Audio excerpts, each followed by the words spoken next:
ICMR has issued an evidence-based advisory on the management of mucormycosis among corona patients.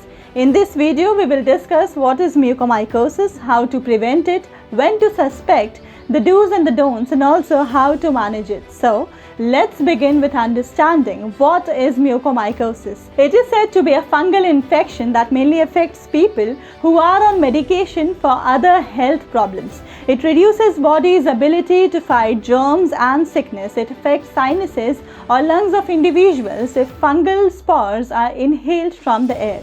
It can also occur on the skin after a cut, burn, or other type of skin injury. Mucormycosis, if uncared for, can lead to serious disease. The factors which may lead to fungal infection are: it is a situation when blood sugar levels are too high over a prolonged period of time. Symptoms often include frequent urination, increased thirst, and increased appetite. Immunosuppression is the state in which immune system does not function well as it should. Long-term use of high-dose steroids can also cause immunosuppression. Few patients who are stabilized in ICU during acute illness develop metabolic, immunological, and neuromuscular disturbances. Their body gets dependent on it, which in long term weakens the immune system. Malignancy refers to the presence of cancerous cells that have the ability to spread to other sites in the body and destroy the tissues. A recent increase in the incidence of mucormycosis at many transplant centers has been linked to the introduction and widespread use of voriconazole prophylaxis in these high-risk populations. However, it is not known if this association reflects a true link. The warning signs are pain or redness around eyes or nose, fever, headache, coughing, shortness of breath, bloody vomits, and altered mental status of COVID-positive patients.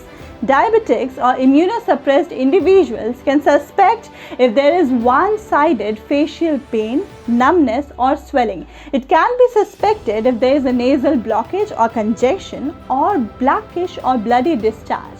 It may cause local pain or the cheek burn, toothache, loosening of teeth, and blurred vision are some of the symptoms. Try to avoid areas with a lot of dust like construction sites, and if you can't avoid these areas, wear an N95 respirator mask while you are on there.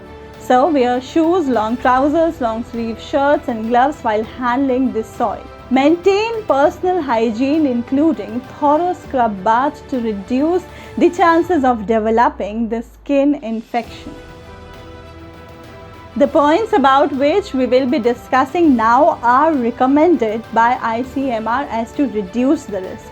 However, they haven't been proven to prevent it. So it is advised to control hyperglycemia. Blood glucose level should also be monitored post-COVID-19 discharge. Steroids should be used if recommended by a medical professional. Make sure to use it judiciously. Timing, dose, and duration should be correct. Clean water should be used for humidifiers during oxygen therapy. Remember to use antibiotics or antifungals judiciously. Do not use them if not prescribed by a medical practitioner. So whatever you can do from your end is do not ignore warning signs and symptoms about which we talked about in the video. Also, if symptoms are developing, reach out to a doctor as soon as possible for early treatment. That's all for today. Thanks for watching. Stay home and stay safe.